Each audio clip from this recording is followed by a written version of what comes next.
ఈరోజు ఈ ప్రెస్ మీట్లో ప్రతిపక్ష హోదాలో ఇదే మా చివరి ప్రెస్ మీట్.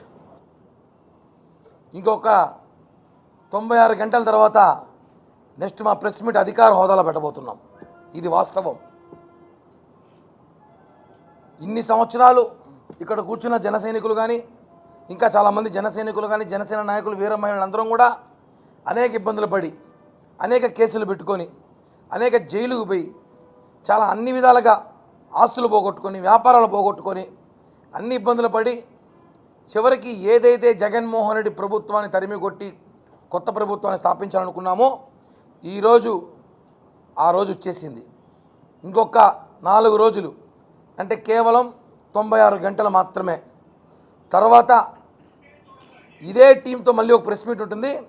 అది అధికార హోదాతో మా కూటమి ప్రభుత్వం స్థాపించిన వెంటనే పెడతాము.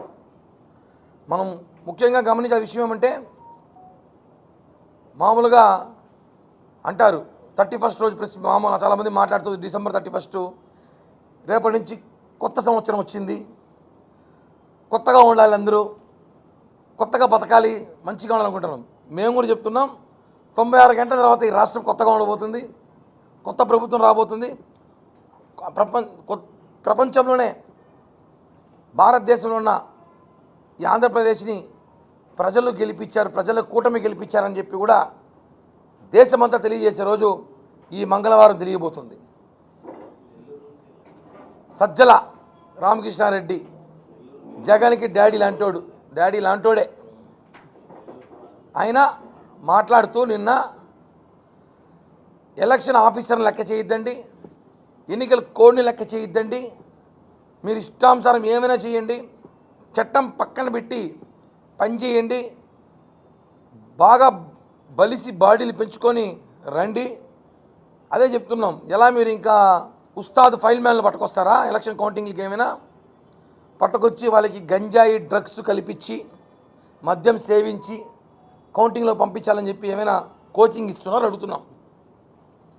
ఎవరైనా ఇందాక మా నాగబాబు గారు మాట్లాడుతూ పోలీస్ ఆఫీసర్ని, ఎన్నికల అధికారుల్ని అందరినీ గౌరవించి మన ఎలక్షన్ని కౌంటింగ్ చేయండి రా బాబు అంటే, ఈయన వాళ్ళని విడ్డూరంగా దౌర్జన్యంగా బెదిరించి కౌంటింగ్ చేయమని మాట్లాడుతున్నాడు. అందుకే ఆయనకి పిచ్చి పట్టిందా? ఓడిపోతున్నాను ఓటమి భయంలో పిచ్చి పట్టిపోయి ఆయన మాట్లాడుతున్నాడు. కనీసం ఆయనకి చికిత్సని ఇప్పించండి, లేదా రేపు మా ప్రభుత్వం రాగానే మంచిగా చికిత్స ఇప్పిస్తాం. ఎలాగో వైజాగ్ అందరూ పోతున్నారంట 9వ తారీఖుకి, మొత్తం బ్యాచ్ మొత్తం అందరూ రండి అన్నారు. అందరం తీసుకెళ్ళి ఆ సముద్రంలో దూకేయండి అందరూ.